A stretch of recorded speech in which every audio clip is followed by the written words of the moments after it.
Slept a little gnarly last night, so my neck, I feel like I'm like all hunchback, but we'll get through it. Yeah. Well, it's funny too because we were talking with Ratman. You know, we just had his episode. Yeah, I watched it. It was awesome. Yeah, that was a good one. He's such a character. Yeah. I was hoping he was gonna do more like, you know, busting out the little reggae dancehall freestyles there because you know he gets lit with it. But it was funny because, yeah, you're like someone who's been mentioned on many of these episodes, you know, all the homies. And at one point, because we do the Vermont Entrepreneur series as well, which is like, you know, just basically like sounds Vermont entrepreneurs. And those are shot like on location at like wherever people do their things. So we're at like... I've seen the movie theater one. Yeah, we did one there. We did like the Vermont Gem Lab with Ken and Young. We did one with like DJ Kanga at his studio. And Ant Hill, we did it above the radar. Nice, that's cool. Yeah, so that was sick. But yeah, then someone mentioned like having your brother, having Benny on. And I was like, yeah, I just don't know if you would. Probably not gonna say anything. Yeah, I was like, I don't know. I was like, I know that cat pretty well, but I don't know. Might be pulling teeth to get him out here. Yeah.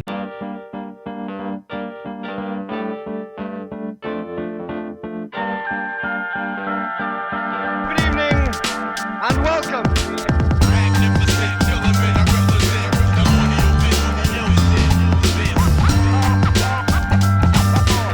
evening and welcome. Yeah. Well, shit. Welcome to the Golden Hour. We got a one-of-a-kind guest, Matty L, legend. Right on. That's what's up. Glad to be here. Oh, yeah, Matt Lawrence in the spot. Yeah, dude, we go back for sure. You know, I feel like when I was first getting into skating, like... And it's weird because I always say I've been skating 25 years, but that's really how long I've been like kick flipping. You know, I mean, I was skating in the 80s on my little Bart Simpson board that had said, you know, eat my shorts or whatever on the bottom of it. But yeah, so you've been pushing around these streets for a minute now.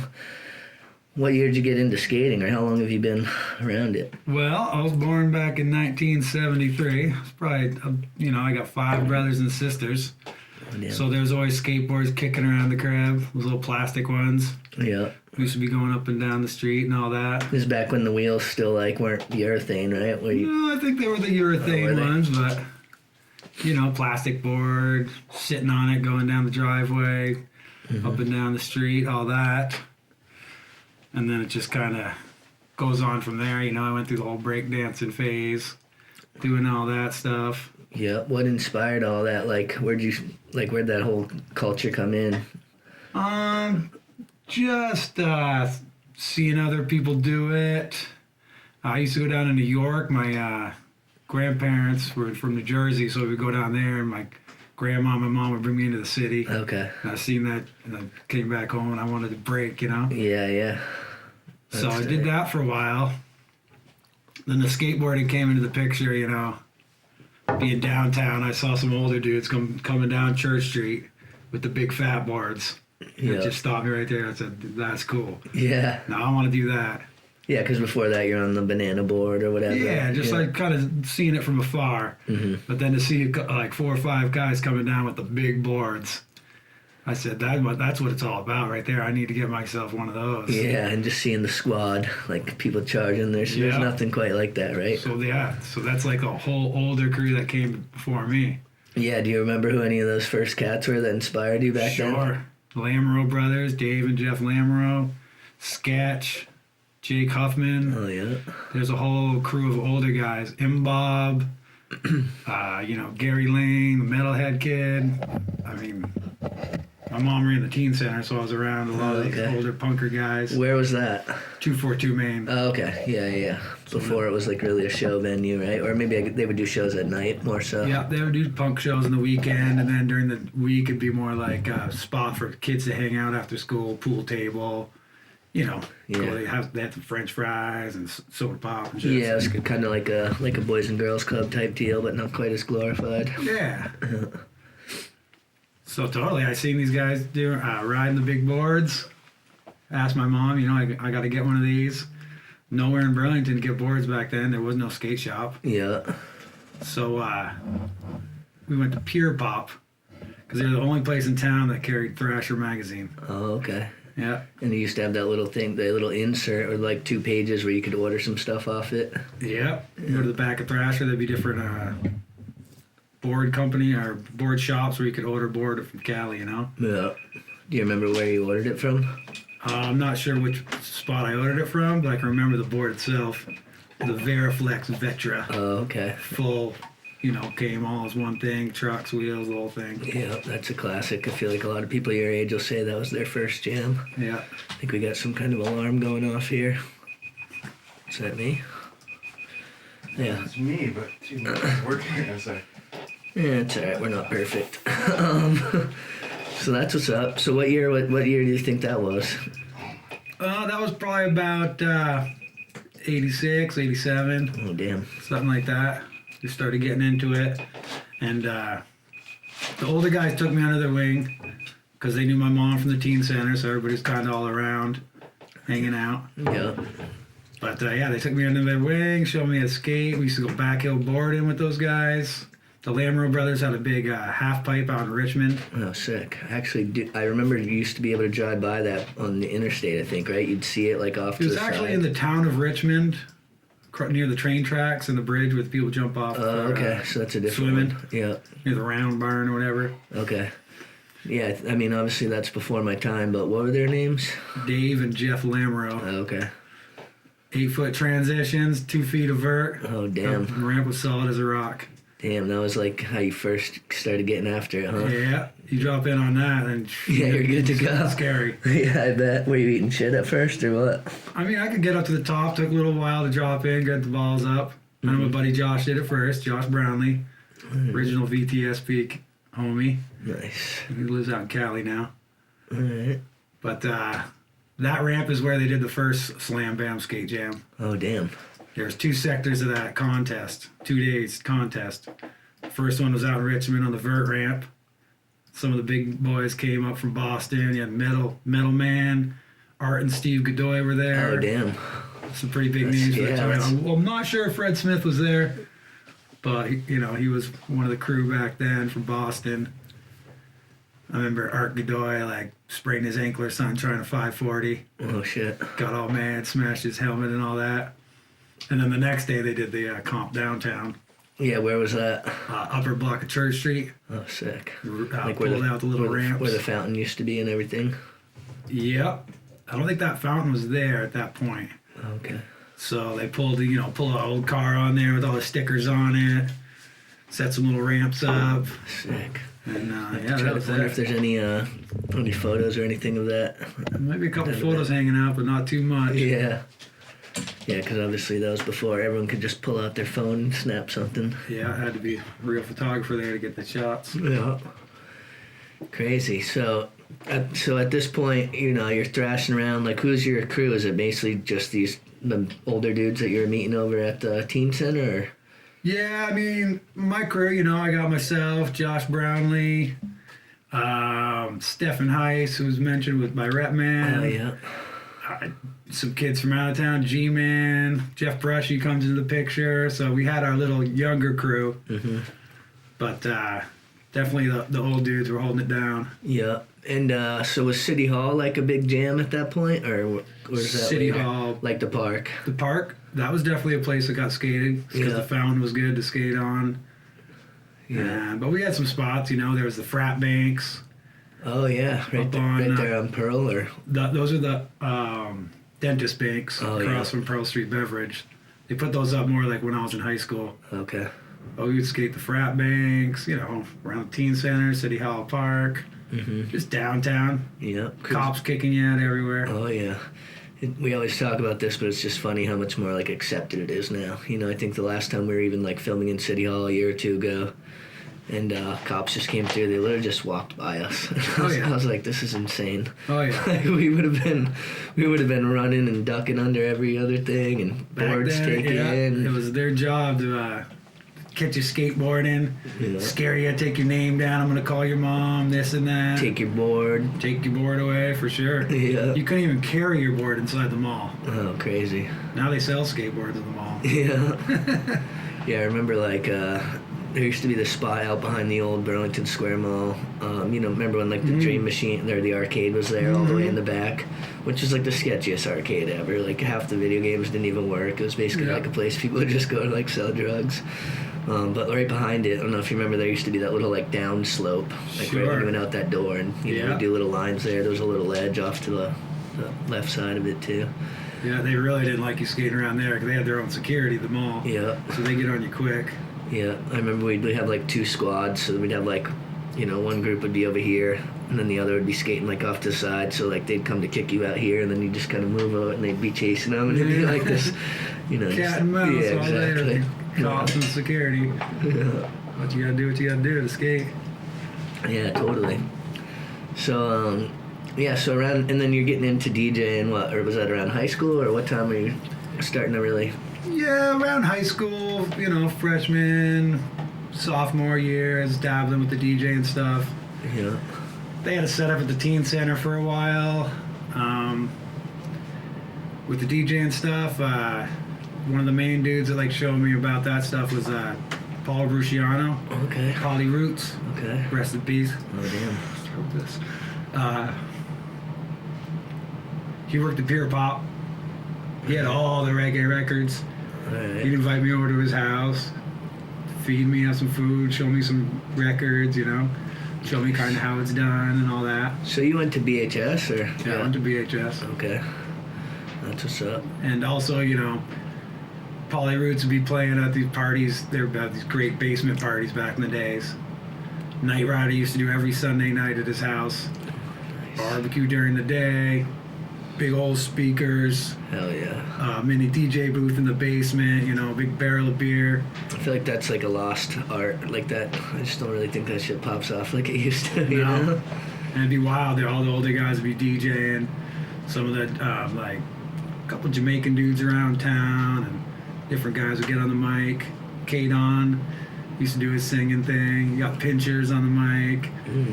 You know, it was a wild time. Some legendary shit. Yeah, I was just a little kid in the corner. Yeah, taking notes. Taking it all in. So it was pretty heavy, to be honest with you. That's dope. Hell yeah.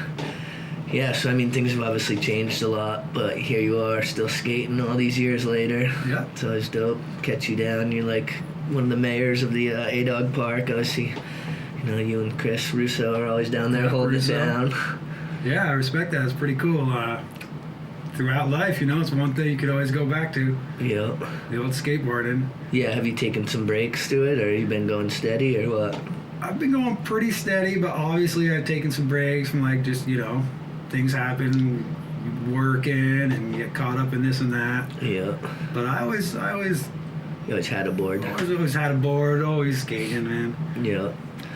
Yeah, because I'm trying to think around when I first remember meeting you. Definitely like late 90s, early 2000s. Yeah, well, there's a whole gap where I don't live in Burlington. Yeah.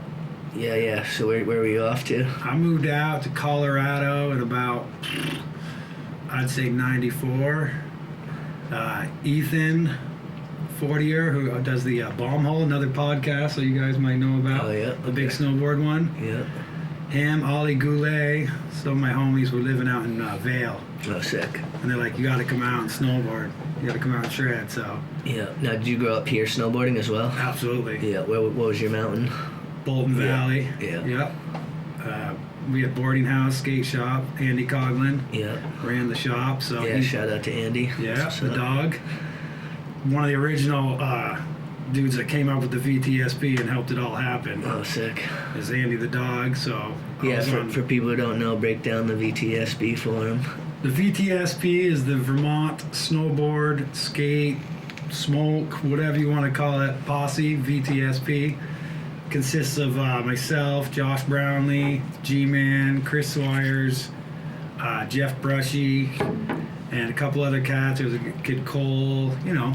The original G-Fam right there. The original VTSB was like our crew, but then it grew to like VTSB is for everybody. Yeah, same. Yeah, It's for everybody that wants to be part of it. Yeah, I'm sure you Let's had get those it. times where people are like, "Am I down?" You're like, Yeah. "Yeah, if you stop asking me, cornball." Like, you know, like, yeah, for Doing sure. some stickers, slap it on your thing. Yeah. But yeah, the boarding house was going strong then.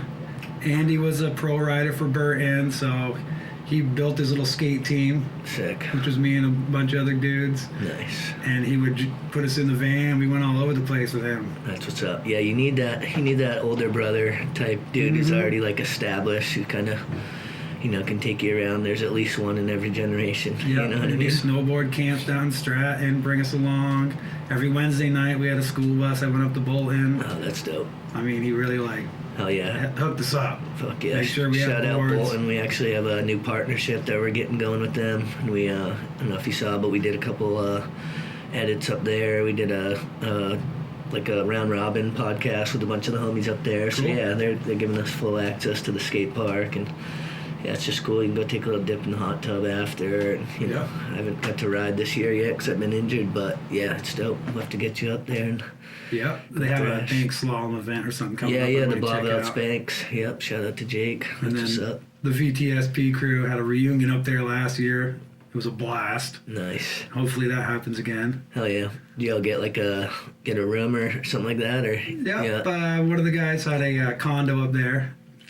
Davey Driscoll, VTSB Oh yeah, crew. that's what's up. So we stayed at his condo. A bunch of the other guys, Niceness, Eric Fitzgerald had a room. I ended up crashing over there.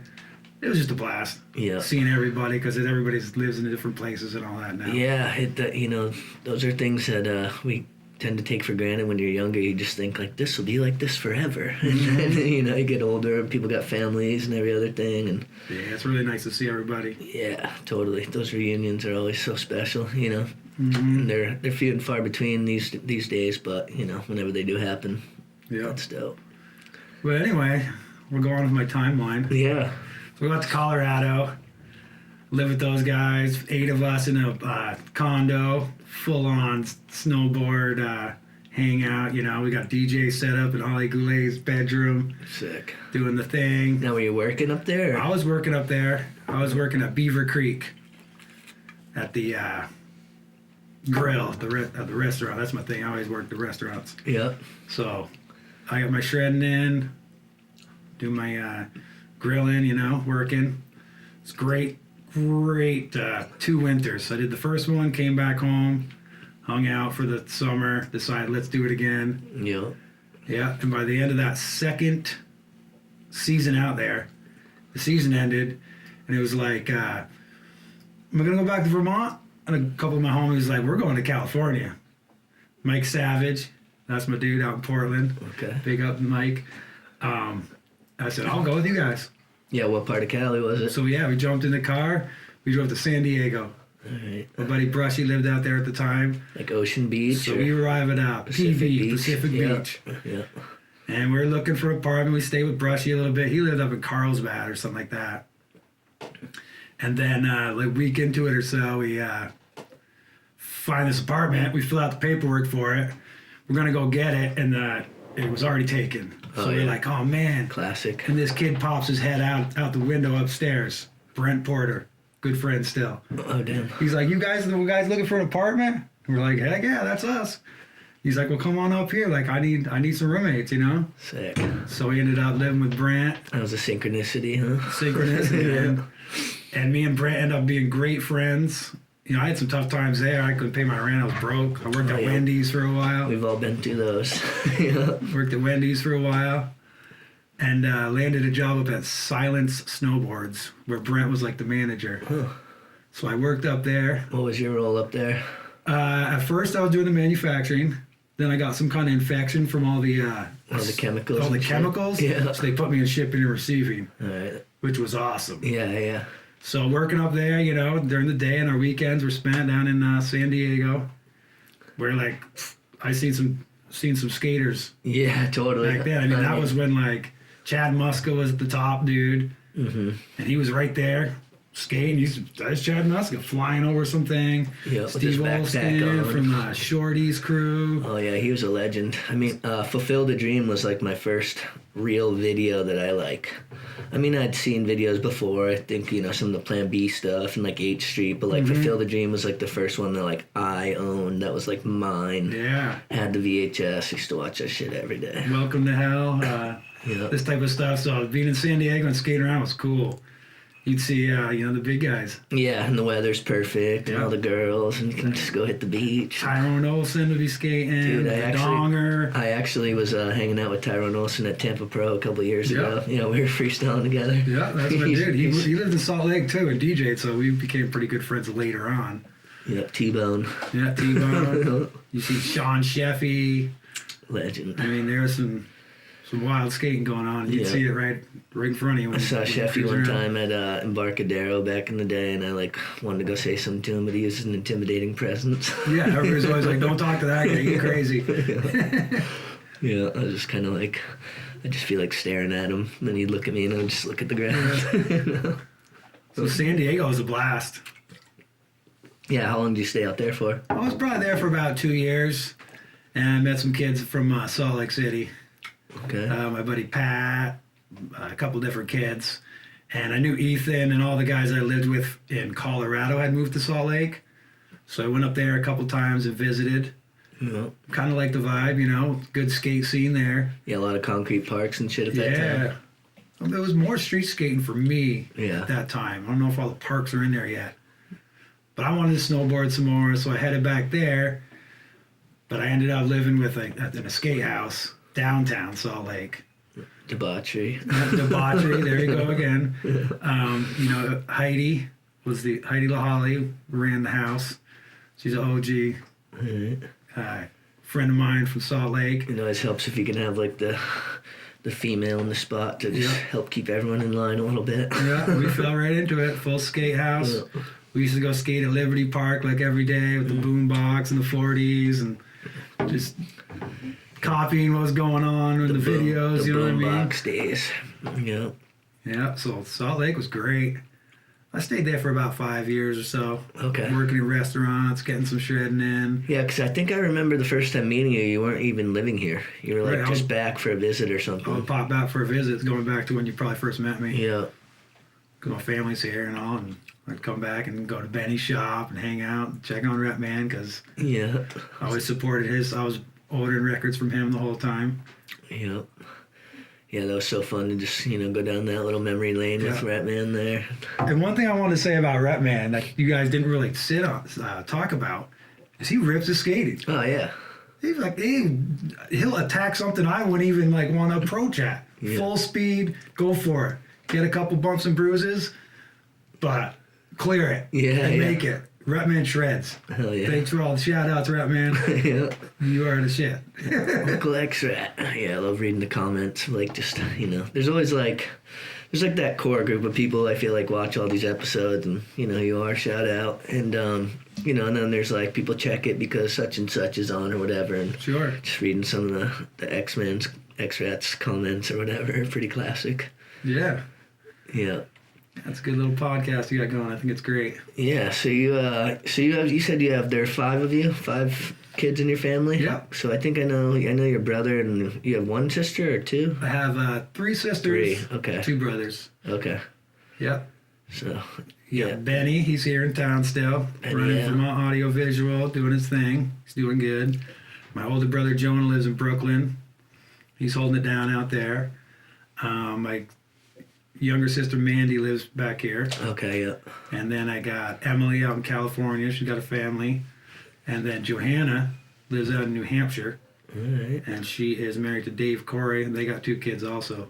Crazy. Luke and Leona. Shout out to all the kids. Shout out to Lawrence's. That's what's up. Got the posse. Yeah. Yeah, so, just kind of, I guess not really going back, but talk a little bit about the difference between, because obviously when you're coming up in skating back then, there was maybe 1 video a year would come out, and you had the Thrashers and whatever, but nothing like today where you go online and there's just 1,000 parts and, skating's acceptable. So, just about the differences and the disparity between, how it was and how it is. And Well, I'll tell you what, the equipment was different. The boards were different. When I first skated, kickflips didn't exist. It was more just foot plants and all this type of stuff. yeah, a lot of tranny and Yeah, our video that we somehow got a hold of was the Vision Gator. oh, okay. Gator. I can't remember the Vision name, X but or I know the something. song. I know the vid you're Gator talking was the about. star of it. Yeah. Lester Kasai was in there. all that type of stuff. Then there was the PAL videos that came along. Yeah, which were like super monumental at the time. Yeah, we would watch those over and over. It's more like quarter pipes, jump ramps.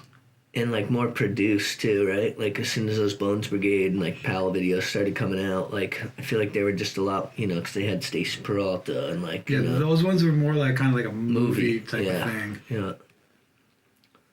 But yeah, you had, you know,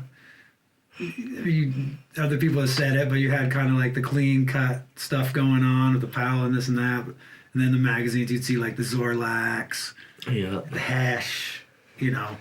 Yeah, I remember like Big Brother and what was that other magazine that was like similar to that? Where it was just like their whole point was to just not be clean. You know? While you were sleeping? Maybe. Yeah, I'm not sure. There was Big Brother, and then there was a snowboard one that was similar vibe to it with like, you know, Ron Jeremy interview or some Yeah, weird stuff in there. I know. I remember I used to not be allowed to have skate mags because I'd like bring them to school. I think I got caught with one time, and it was like Big Brother or something, and it had like teddies and you know, every other thing that you weren't supposed to have. So I got reprimanded for that for sure. Yeah. So it slowly evolved from the big boards into like, you know, Natus comes out with the kickflip. Now everybody's trying that. The boards kind of start changing with the barnyard board, I think it is, with the dual tip. Yeah. Bigger noses. People are trying different things. Yeah. Wheels getting a little smaller. Yeah, I was gonna say wheels used to be huge. You know, even when I first started, yeah, the wheels were and the boards were just so heavy. It's no wonder nobody was like really doing flip tricks because the things weighed like 50 pounds. You hardly do it. Yeah. But yeah, it slowly switches to the smaller boards and all that. I kind of stayed with the older stuff. Even like in Salt Lake when we go street skating all the time, I was considered like the old dude. I could do slappies and all this stuff. The kids would be like, "What are you doing, dude?" It's funny how slappies are like have come back in the last couple of So yeah, years. going back to what you're saying, everything kind of. I see all these kids doing these older tricks, maybe catching an eye like, "Whoa, he did a layback. What is that? I'm gonna learn that." So I don't know. All kind of goes in a circle or all blends into one thing. Yeah, you get to a certain it gets to a certain point where it gets so crazy, then it's like almost like sensory overload, and then people are like, "Oh, I'm gonna take it back to some basics," you know? Yeah. Because I've always said like, it's dope when people are doing these crazy tech things, and like I was more of like a tech skater than any type of gnarly, but also there's something to be said for someone just doing the simplest shit, but just with steez. That's right. You know, it's like to me that's what it's about. Like I'd rather watch Josh Kalis like push down the street than some kid try to do, you know, some crazy trick looking like he's having a fucking seizure while he's doing it, you know. So yeah, it's pretty interesting for sure.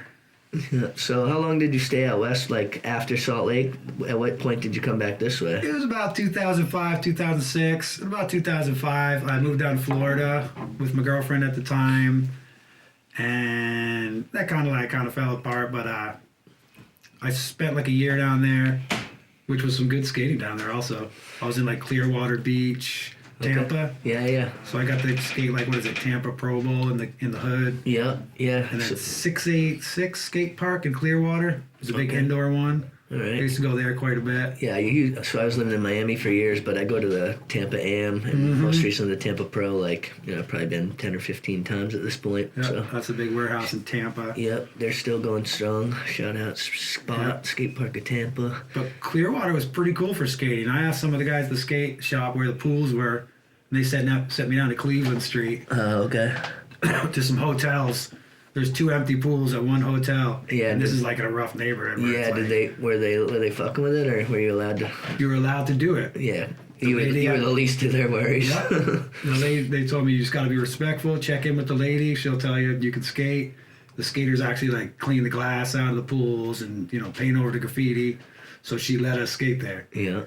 And she kept them empty for insurance reasons. So it's like you're skating, there's stuff going on. There's like people selling crack or whatever. All happening around you, but it was cool. Some really nice pools down there. Hell yeah. Yeah, well, last time I was in Tampa, I was with Adam Provost and Jay Rich. Shout out the boys. Yeah. And we ended up going to Clearwater like our last night or whatever. And we stayed in some little ghetto motel there. And You know what I'm talking about? Yeah, we were skating all around the Clearwater. I think that's where like Scientology is from. Yeah, I see that. It's like a big pyramid building. Yeah. Whatever their book is, huh? Yeah, some weird ass building with like. You just know there's some fishy shit going on in there. I even skated at a skate park that was part of a church. Yeah, actually, I sort of remember like in the 90s, like skate parks would have these little pop-up, or churches would have these little pop-ups, yeah, and vice versa, totally. Really weird. I think it was kind of their way to be like, all right, well, this is what these kids are trying to do. Maybe this is how we can get them. Trying to suck them in. Yeah, totally. Yeah, down to St. Pete's and all that. But once that went, I came down to an end. I made my way back up here. I got a ride with my friends, and we drove straight from. They had a U-Haul truck, so I put my stuff in the U-Haul truck, and I took their car. Okay. Cousin Dave, Michaela. Yeah. Rep man mentioned Cousin Dave. That's Justin Boyce's cousin. And they gave me their car. They're like, all right, we'll meet you in New York because we're moving to New York. Mm-hmm. So I got in the car. I went to Kona Skate Park. Oh, hell yeah. I don't know. It's Kona. I think it's still there. Jacksonville? Yeah. It was like the first skate park, right? That was awesome. It's Yeah. like the 70s snake run, that giant wall. Yeah. But you skate the wall, I couldn't even get up on it. Yeah. And then I seen pictures of people doing stuff off the top. Yeah, It's insane. I saw there was some tour video. It's slipping my mind right now, but yeah, where people were like shredding that thing, and I've seen that thing in person, and it's fucking gnarly. It's gnarly. It's like 17 feet. You're like, what the hell? Yeah. So I skated for like 5 or 6 hours, dripping sweat, got back in their car, and just went. I got to about, I don't know, Washington, D.C. or something, pulled over, crashed out for a little while, got back up, and then hammered it all the way to New York. Yeah, I've done that trip from, we've actually, because we used to go down to Miami like every winter, and I've driven from Burlington, Vermont to Miami nonstop countless times. It's a rough one. Yeah. I mean, usually there'd be a couple of us, we'd switch up. Remember, Colin Hale and I were like the drivers often, so. Yep, that's cool. Yeah, pack everyone in the van. Those guys are still ripping. Yeah. Hale killing the contest the other night. Oh, yeah. Yep, showed up in New York, and it's like 6 a.m. So I'm going to call my contacts, but I'm like, well, I can't call my contacts. It's like 6 a.m. Yeah, everyone just went to bed. So again, I got my skateboard. I head down to Brooklyn Banks. Sick. Had my morning there. I heard they're trying to, I just saw an interview where Steve Rodriguez is trying to bring back the Brooklyn Banks. They're trying to like work with the city to like. Awesome. Yeah. I hope they build the upper banks. Yeah. I used to go about down there when I was way younger in the 80s. Yeah. Yeah, the upper banks where you could go over up into the highway. Yeah, over the barrier. Mm-hmm. Yeah, that was classic. I skated the banks one time, like way back in the day. Just like a couple basic ass tricks into it, but yeah. Yeah, the wall ride there at the bottom. Yeah. Yeah, and I stayed down in New York for a month or two, hanging out with my brother, my friend Bobo, Devil Dan, Sick. the whole crew down there, and then I made my way up here. Yeah. 2006. Yeah, what'd you think of the like the skate scene at that time in New York? Because like New York's obviously always busy and shit's always happening, but like, when you're skating New York City, you're not like really going to like a spot to skate. Like you're skating the city, All things. Yeah, you're just cruising everywhere, and it really reminded me of the way we came up because not having any parks here. Right. It's just you just skate the whole city. That's like what you the did. The coolest thing about it, you can go to one spot, just keep cruising, Yeah. hit something else for another second, go over here. Got the posse. Yeah. There's nothing quite like that. Just pushing through traffic with the whole squad. Yeah, New York is one great place to skate. Yeah. Definitely. So, right when you get back, like where are you at? You kind of like you were in a rebuilding kind of? Yeah, kind of a rebuild zone. Benny, my brother, took me in. Had some cheap rent for a while. We were living right there on Maple Street. Yeah, I remember that spot. Yeah, started working out at Three Tomatoes on Church Street, getting back into the restaurant thing, and just kind of like meeting everybody again that I already knew or new faces in Burlington. Yeah. We used to go out to see A-Dog every whatever it was, Wednesday night, hip hop night. Yeah, every Thursday at Red Square. Thursday at Red Square, we go see him after work or whatever. Start rubbing shoulders with all the Burlington crew. Mm-hmm. And we're skating a little bit, though. We go down to the waterfront skate park they had there. Yeah, I miss that old park, honestly. I mean, I know the new one's, it's better for people, but, that other one was my jam. Yeah. And I knew about you guys because Benny or my mom would send the videos out to Salt Lake. Oh, yeah. I had a Piece of Time. Yeah. So I was familiar, like, who Kyle was and Shaun Stem. Yeah. I knew him from watching all the videos, but I really never met all you guys. Yeah. I had Neary's video that came before you guys. Burlington. Yeah, so Burlington was like right around the time I started filming, probably like 2002. Okay. That might have even came out in 2001, but yeah, I started filming like 2002. Yeah. The A-Dog and Herb George. Herb George. Yeah. Herb George is part of the same. Yeah, Herb was the art director at Etnies for a while. Mm-hmm. And actually, he was back this summer. I was actually trying to get him on the show, but our schedules didn't line up. I seen him for like 5 minutes at the fireworks. Yeah. He was watching the fireworks, and I live right there. He's like, yo, I'm coming over to check you. I'm right outside your door. I was like, nice, dude. With George Cavella, another big player in the Burlington scene back in the day. He worked at the B-side. Yeah, totally. Yep, Ray-Bine and... Yep. Yeah, I'm hoping to get Ray-Bine and Darren. You know, we got some good ones gonna be coming through here. We got Big Dog supposed to be coming on Monday. Which, Big Dog's man. Yeah. Jay and Darren, those guys always invite me to go skate still. Yeah. Which is great. But they're like freaking really good. Yeah. I always hurt myself when I skate with these guys because I try to like keep up with them. I wonder where they're going because like anytime I'd go to the barriers, you know, like the old tent park spot, the barriers, they'd be there all the time. Those little hangout. And now that shit got torn down. What a shame. Yep. So they could build the highway there. Which finally, it's mind blowing to me that after all these years, they're finally building it. They're finally gonna do it. It's been like 30 years of it, and then we finally get we can get a bunch of stuff built there. We've been kind of becoming a little spot, little skate spot. Yeah. Well, I like to look on the bright side, and hopefully, all the construction that they do, there'll be some skate spots in there. Yeah. Maybe some staircases or some. Well, it's a classic thing too, where it's like, you know, they knob a spot, and then it's like, oh, well, now people just like you either rip them off or, you know, you find a new way to skate it, and it's like you can't stop skating. If anything, That's you're right. just helping the evolution of it. Yeah. You know, I remember there used to be these ledges, and there'd be like a ledge here that everyone skated, and then one that was a little bit higher that no one skated, and then they capped one of them, and so then everyone just started skating the taller ledge, and it's like, you just helped the progression. Years later, we ripped it off. I mean, I actually am the one who allegedly unknobbed the courthouse when they first did that. Okay. And I actually kind of fucked up some of the ledges, so sorry guys, but, you know, at least you can skate it now. But it just made it, you know, it made it gnarlier, and like, it's like, you know, it's like you're not going to stop us from skating the courthouse. Yeah, I'm trying to remember. I feel like it was just the mani pad way back in the day, and then they built the ledges. Oh, yeah? Like, the ledges were not really always there. Okay, I mean, they were there as long as I can remember, but I mean, I'm only going back to like 96 or whenever I moved up here. They're kind of high. Yeah, well, it's funny because you got the smaller ones, but the smaller ones are like, you know, you can like, your board can go over and you can slip in. That's right. Yeah. And the other ones are kind of wide. Yeah. And people have ollied the thing, right? Yeah. From one to the next. Yeah. I know Ethan Endorf gap to front tailed it. That's a pretty big challenge. Yeah. If you go there and look at it. Yeah, I'd like to see some of you young bucks step it up, you know. That would be a nice spot to see a little footy go down. Yeah, let's push that progression. Yeah, we definitely get a couple courthouse sessions every year, even still, because it's just, you know, it's nostalgic, and it's like, you know, link with Oliver, Kyle, or, you know, some of the homies who we were skating with there in the 90s. And that's a great spot. Yeah. Yeah, Oliver's still hitting it. Yeah. He'll show up in the park, and people say, who's this guy? And he starts, let me borrow your board. He starts kick flipping in his Timberlands. Yeah. He's good too. Yeah, Ollie's been good. He's a really good snowboarder too, actually. Yeah. Like he was on like Ambiguous and like a couple other companies back in the day. Yeah, he's one of the main players down there at the park too. Yeah. I like seeing the old crew. So yeah, that was fun. We got to judge the contest together and hang the other day.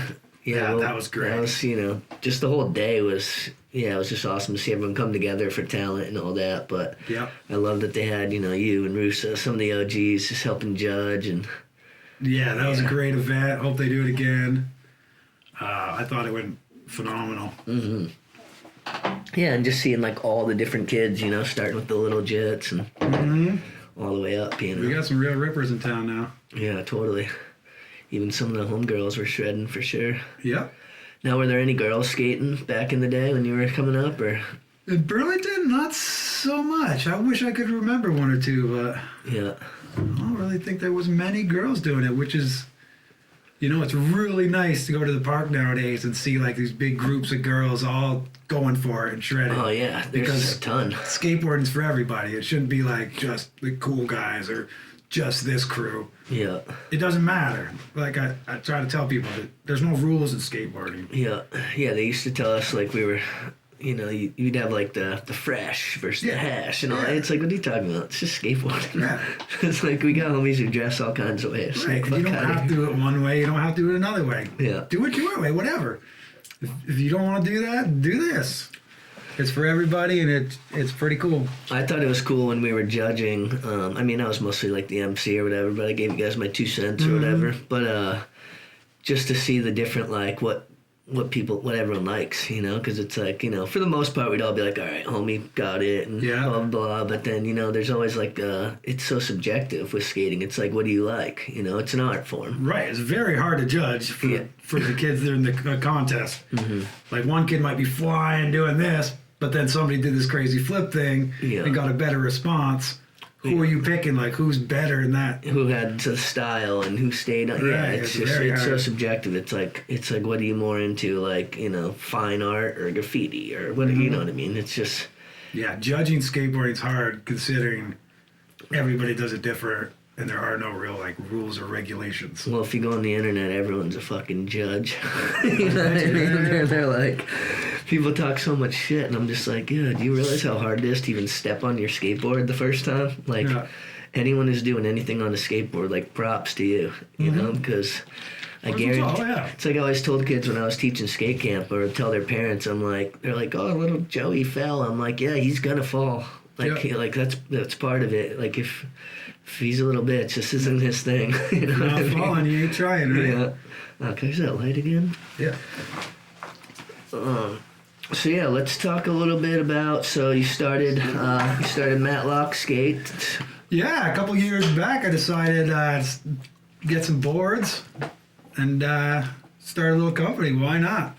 First, I was just getting the boards for myself and a couple of my friends because we're sick of paying $70 a deck and shredding through it. And, and you said you were getting Chapman. A couple weeks. So yeah, I called up Glenn Chapman down in New York, and he accepted my project, no problem. Mm-hmm. And I started getting decks from him, and I'm hand painting the decks. They're all one of a kind. I got them available at Talent, Riding High, which is limited hours right now until John gets back. And I've got an account down in New York City at Upper West Skates. Big up Chris at Upper West Skates for carrying my stuff. I've never really met you in person, but we're homies over the internet or whatever. That's skating for you. So yeah, we're just gonna keep it bubbling as long as Glenn sells me boards. And and you do all the art for him? Yep, I do all the art. It's like I said, one of a kind. Each one are hand painted. Sick. Now, do you have any? Do you have like anywhere people can order online, or they just got to go hit the shops, or? You can hit the shops, or I'm on Instagram. Okay. So you can DM me on Instagram, and I'll meet up with you, or I can ship one out. Matlock Skates on Instagram? Just Lock Skates. Lock Skates. On Instagram. Okay. And I'll send a board out to you or whatever. Just DM me. Sick. I'll send you some pictures of the boards, and that's how we do it. We got T-shirts, stickers, and all that stuff. That's dope. You go support the homie, cop one up. Yeah, we're just kind of spreading the love. Yeah, I mean that's like how it's supposed to be and like how it started. You know, it's just like homie doing artwork on the boards and getting out to a couple of the homies and shit grows, you know, little by little. Yeah, I'm not gonna quit my day job yet, but it's my passion and my hobby and something I really enjoy doing. So and I've gotten a good response. Thanks to everybody that's helping me out and giving me support. Hell yeah. Anybody that's ever bought a board from me, put my sticker on your board. Thank you. Hell yeah. Yeah, that was dope too. You were one of the sponsors for the talent event, and so you gave out some product, and I remember we were like trying to figure out who gets what prizes, and we had the homie Juan Carlos from Colombia. We're like, who should get this board? You're like, well, obviously I want to see this Matlock board or this lock board. And go international. Yeah, it's going to Colombia, so yeah, he was hyped. Yeah, like I have no problem sponsoring events, throwing T-shirts or whatever. I gave some to Joey Handy's event up in Johnson, the fundraiser there. Yeah. And then I donated a deck for the one in Bolton for the Waterbury fundraiser. So. Yeah, shout out Joey. Yeah, I'm just about hooking it up and making it happen. Yeah, and it's funny, like, you get a little older, and it's like, obviously we're not rich, but if you can do little things here and there for the scene, it's like, you know, kids will remember. Yeah, you got it. Like we remember. You know, that's right. It means a lot to some kids, you know? Oh, yeah. You give them a sticker or a T-shirt, And a month or two later, they call you up. Hey, what's going on? I told my friend about your company, blah, blah, blah. Mm-hmm. So it's Yeah, just, I mean, even when I was talking on Rhett's episode, like, you know, I was always like, that was my first sponsor, you know what I mean? Yeah. And it's like, in reality, they probably gave me, I don't know, whatever, 5 boards over the time. It's still like, Right. I'll forever remember that, you know? Yeah. So that was dope. Yeah. happy to hook the kids up. Yeah, where do you get your inspiration for the designs? The designs? Yeah. Just from different stuff I'm looking at. I like a lot of like signs, like the street signs, and something I can put on there that's not super difficult that I could actually do, because I don't consider myself like some crazy artist. So I don't know, Yeah. front graffiti, different magazines and stuff, just different logos I'll see, Yeah. stuff like that. That's what's up. Yeah. Hell yeah. So it looks like you brought some photos here. You want to break some of these down for us? Yeah, I brought some photos of me and Josh skating back in, geez, I don't know. Looks like 89 or something. Okay. There's one up at the university. I had posted a couple of these on Instagram for the students. So this spot here later ended up having the ledge that came down right here that Greg Fox did backtail shove, and Right. Colin Hale no slide nollie healed out in a piece of time. So yeah, Right. look at that, dude. Look at your face too. That's That's hilarious. old, huh? I don't know if you can see right in on that. And but- just to let it be known, I didn't ollie up there. You could like stand up there and slide down. yeah, whatever. It's all good. This is me and Josh downtown. You can recognize that spot. Democracy. So we go ahead and set Look at that. set the jump ramp right there and just fly off that puppy. That's dope. Yeah, Democracy. That was one of the first sets I ever kickflipped. Right? That little handrail there, we just hit that little rail. Yeah, I got thrashed on that thing. Now Josh lived right behind the Flynn. Oh, okay. So that was our like hangout. All the skaters would be All there. right. There's me on Church Street getting a little grinder. Oh, damn. I'm trying to even picture exactly where That's that would probably be. like in front of Lunig's. Look at you. Always had the face, huh? You got a You're little something for the camera, right? Yeah, that's fresh. Oh, yeah. Let's see here. Another jump ramp shot. Do you know who shot all these? Is it just like a random homie at one Mary point? Gallagher. Oh, okay. She was a photographer friend of my mom's that she followed us around for a day. Look at that. Is that a fast plant? What are you doing? Man, fast plan. I don't know what you call that, Madonna or something. Kick out. Yeah, Democracy used to be the jam, dude. Looks like you Got guys. that gap at the end of that sidewalk. I don't know if you remember that. Yeah, I remember Ethan Endorf ollied it Yeah, you got it. and shred the red. There's another one solo coming off the stairs. Damn, dude, you're catching some air out there. Ask about my boy right here. You can find out. It's the 80s business. Yeah, that's what's up. There's the 3 set that you guys have much footage in your videos. Oh yeah, big 3. Look at that, dude. You might be the first one. Early grabbing it. Early grabbing the. Big 3 at UVM. You guys did a lot of stuff over that one. Hell In yeah. your vids. Just a couple more. There's another one at what you call it, Democracy. Yeah, that's what we always ran it as. What'd you guys call it? Courthouse. Oh, all right. So All right. Yeah, I mean it is the federal courthouse, a right? wall ride up at the university somewhere. Oh, I'm I think trying that's to- near the hospital somewhere. Yeah, I think that was gone by the time I was getting after it. Look at that board too. Damn, that's sick. That was pretty old. Hell yeah. The last one there, an invert back at Josh's house. You can see his Natus. Oh sitting yeah. There. No, shout out. No, So that's the back of the this. Flynn. Yeah. Fuck yeah. Thanks for sharing that stuff, bro. Of course, I had to bring something. Some legendary stuff right there, bro. Absolutely.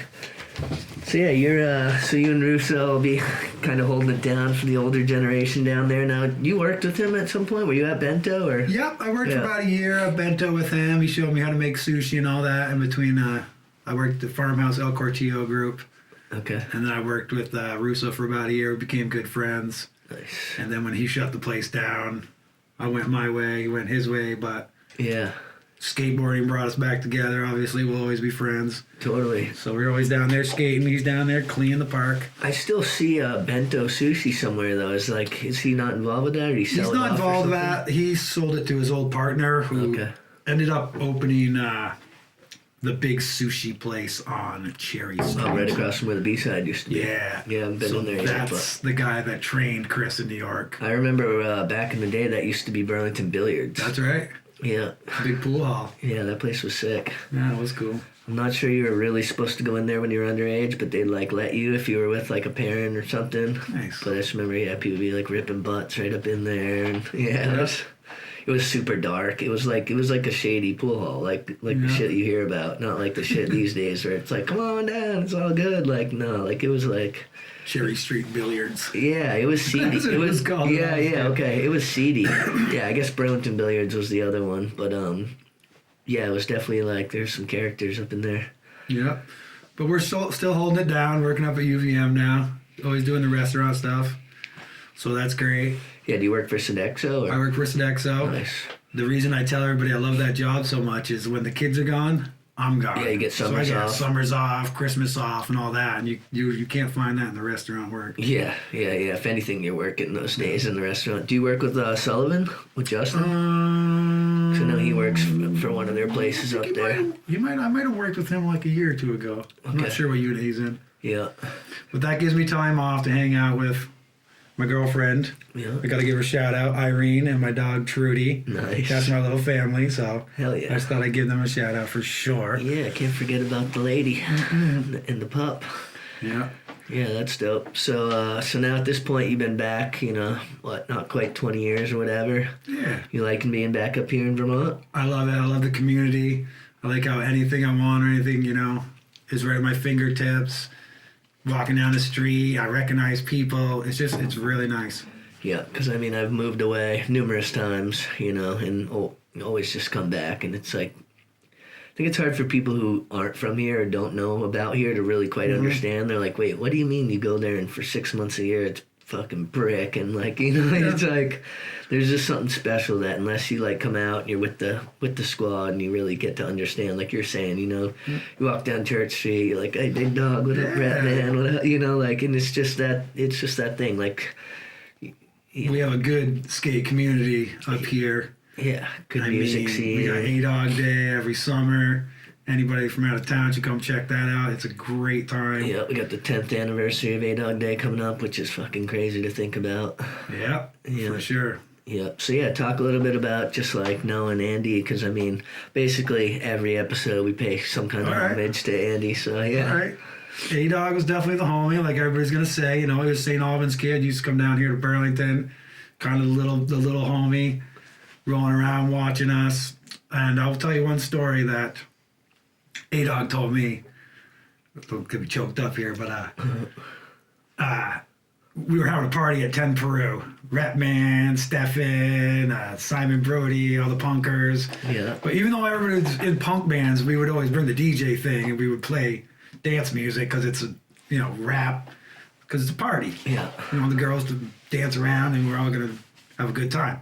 So we're giving the flyers out.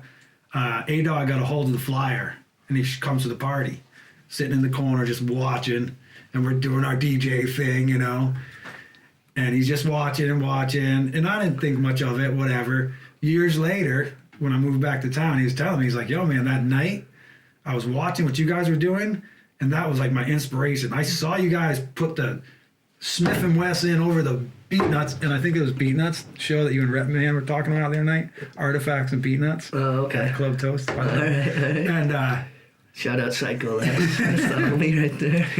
And A-Dog took that. He was telling me about it. I was like, dude, I never realized that. He's like, yeah, like you, Repman, that was it. Like I saw you guys do that, and I went over to St. Albans, and I hooked up my record player and my cassette thing, and I just tried to do it. Yeah. And then apparently later on, he meets up with Ratman and Patty and gets on the Real Techniques and goes from there. But yeah, I just remember him always kicking around, being the nicest kid way back in the day. And then when I come back to town, he was nothing but arms open, Yeah, best dude. Always accepting anything I had to say.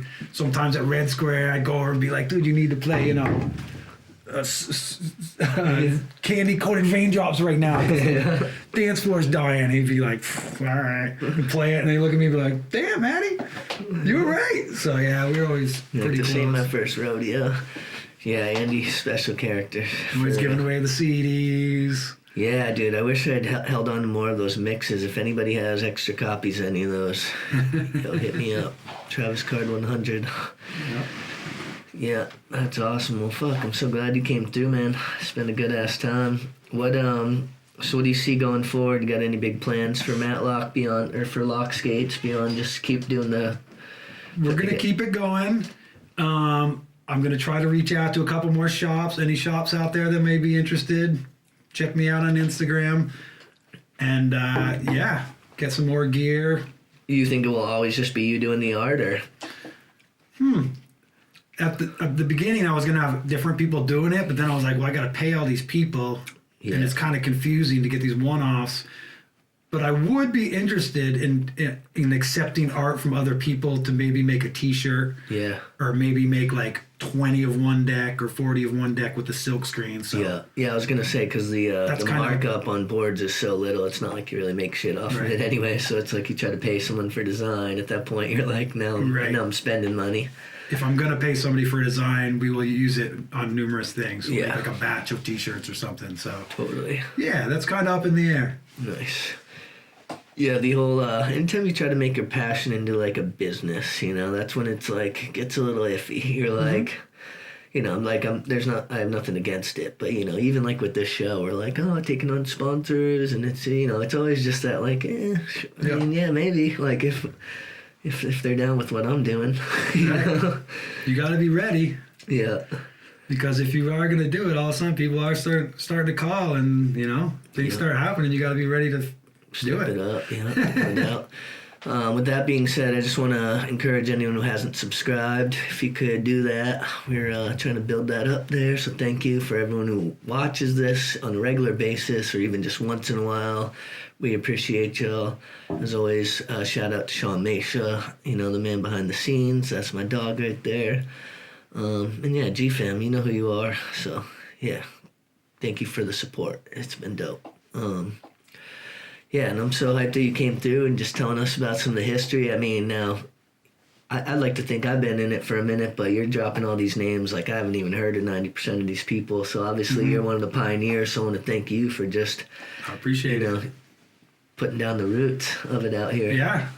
I mean, Burlington's a great place. It was awesome in the 80s. There's so many people that came before me. There's so many people I didn't even mention. A lot of my friends that have passed away, I don't even want to get into that. But like, Gary Stanton. That's the OG right there. The list is pretty long. Imbob, So all my homies rest in peace. And anybody I didn't mention, thank you for everything you ever done for me. And if you ever need something, give me a call. Yeah, no doubt. So we had Hannah from Talent on here, and she was talking about how she would come in from Colchester with Ray-Ban and all that. How like Carrie was always, the man with the swag and all that. So, yeah, definitely. Dave Powers, rest in peace. He was a super ripper. Went to high school with him.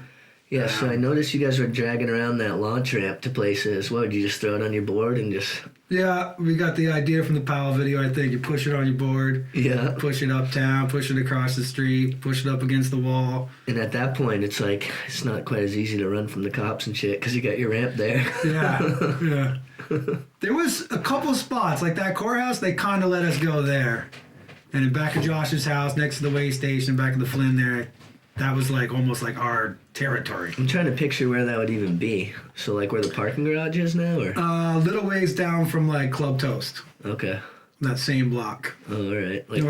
Like down where Big Dog lives, or what? Yeah, the block before Big Dog's. Okay. In the way station, which is like the homeless shelter thing. Oh, yeah. So you're talking like right behind Big Daddy's there. Exactly. Yeah. That was a brand. At one point, they ripped down a building and paved it all new. Okay. So we had a quarter pipe back there. There's actually a ledge that cuts through. If you go in the back of there's like this ledge. It's like a big green out ledge that no one's ever hit that someone should step up to. Interesting. There's also like a curved rail there that I know Shaun Stem tried to hit once upon a time. But there's a couple gems over there that I'd like to see someone check off. So this is a direct challenge from your boy to... Want to see some footage, send it to me. We'll send you a t-shirt or something. But yeah.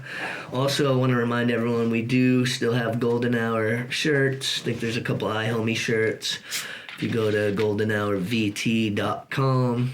And we appreciate your support, obviously.